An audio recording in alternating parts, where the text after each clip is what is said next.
नमस्कार, आप देख रहे हैं नवभारत टाइम्स ऑनलाइन और मैं हूं आपके साथ कुलभूषण राजदेव। मध्य प्रदेश विधानसभा चुनाव के नतीजों से न सिर्फ प्रदेश की सरकार तय होगी बल्कि कई दिग्गज नेताओं की ताकत भी निर्धारित करेगी। इनमें सबसे महत्वपूर्ण हैं तो केंद्रीय मंत्री ज्योतिरादित्य सिंधिया। अपने समर्थक विधायकों की संख्या की वजह से कांग्रेस दहाड़ते रहते थे और उनकी नहीं सुनी गई तो उन्होंने कांग्रेस की सरकार गिरा दी थी। उनके विधायकों की वजह से ही मध्य प्रदेश में फिर से बीजेपी की सरकार बनी थी और इस बार उनके अधिकांश वफादार चुनावी मैदान में हैं और उन्हें अगर जीत मिलती है तो ज्योतिरादित्य सिंधिया की ताकत बीजेपी में बरकरार रहेगी और बढ़ेगी भी। ज्योतिरादित्य सिंधिया इस बात को अच्छी तरह से समझते भी हैं और यही वजह है कि अपने समर्थकों की जीत पक्की करने के लिए सिंधिया ने इस चुनाव में अपनी पूरी ताकत झोंक दी थी। ग्वालियर, चंबल और अंचल में उन्होंने इस बार धुआंधार प्रचार प्रसार किया। ऐसे में विधानसभा चुनाव के नतीजे ही पार्टी में उनकी धाक तय करेगी। केंद्रीय मंत्री सिंधिया के साथ बीजेपी में आने वाले अधिकांश बड़े चेहरों को टिकट मिल गया और इनकी जीत पर ही महाराज का भविष्य भी निर्भर है। राजनीतिक जानकारों की माने तो मध्य प्रदेश विधानसभा चुनाव 2023 केंद्रीय मंत्री सिंधिया के लिए किसी अग्नि परीक्षा से कम नहीं है। उनका आगे का सफर बीजेपी में कैसा रहेगा ये उनके समर्थकों की जीत पर ही निर्भर है।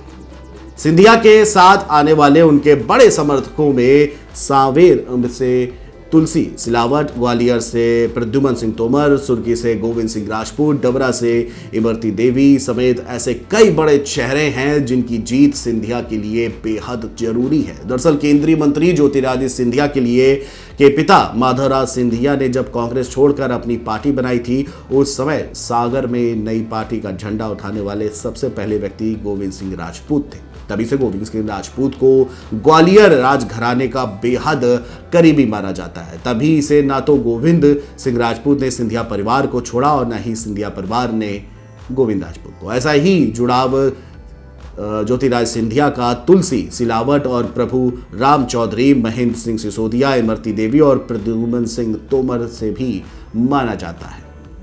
ज्योतिरादित्य सिंधिया ने 2018 में बनी कांग्रेस की सरकार को 2020 में ठोकर मार दी थी। इसके साथ ही उन्होंने बीजेपी की सदस्यता ग्रहण कर ली थी और उसके साथ उनकी पूरी पलटन भी भाजपा में शामिल हो गई थी। प्रदेश में हुए उपचुनाव में उनके 16 समर्थकों को जीत मिल गई थी और इसके बाद ज्योतिरादित्य सिंधिया का कद बीजेपी में अच्छा खासा बढ़ गया था। सिंधिया के बढ़ते कदम से अभी तक बीजेपी में पुराने भाजपाई काफी परेशान हैं। नेतृत्व की वजह से पुराने भाजपाइयों के साथ ज्योतिरादित्य सिंधिया भी तालमेल बिठाकर चलते हैं। वहीं प्रधानमंत्री नरेंद्र मोदी भी चुनावी रैलियों में मंच से सिंधिया को बढ़ावा देते रहे। आगे ये तभी बरकरार रहेगा जब उनके वफादारों की इस चुनाव में जीत होगी।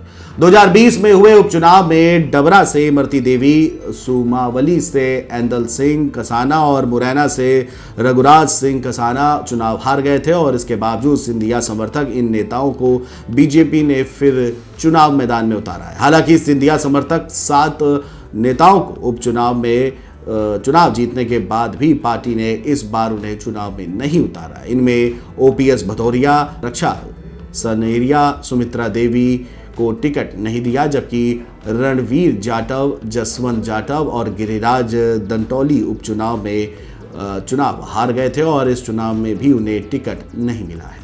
वही वरिष्ठ पत्रकार ये कहते हैं कि 23 के विधानसभा चुनाव परिणाम ज्योतिरादित्य सिंधिया की ताकत का भी फैसला करेंगे। 2018 में जब ग्वालियर चंबल संभाग में 34 में से कांग्रेस ने 26 सीटें जीती थी तो दावा किया जा रहा था कि इसके पीछे सिंधिया का जादुई व्यक्तित्व है। अब सिंधिया भारतीय जनता पार्टी में है। 2018 में चुनाव जीते उनके समर्थक भी कांग्रेस की जगह भाजपा प्रत्याशी के रूप में मैदान में है। अब उनकी हार और जीत ही भाजपा में सिंधिया के रसूख का फैसला करेगी। तो मध्य प्रदेश चुनाव सिर्फ शिवराज और कमलनाथ का ही नहीं बल्कि बड़े मायनों में ज्योतिरादित्य सिंधिया की आगामी राजनीतिक यात्रा को तय करेगा।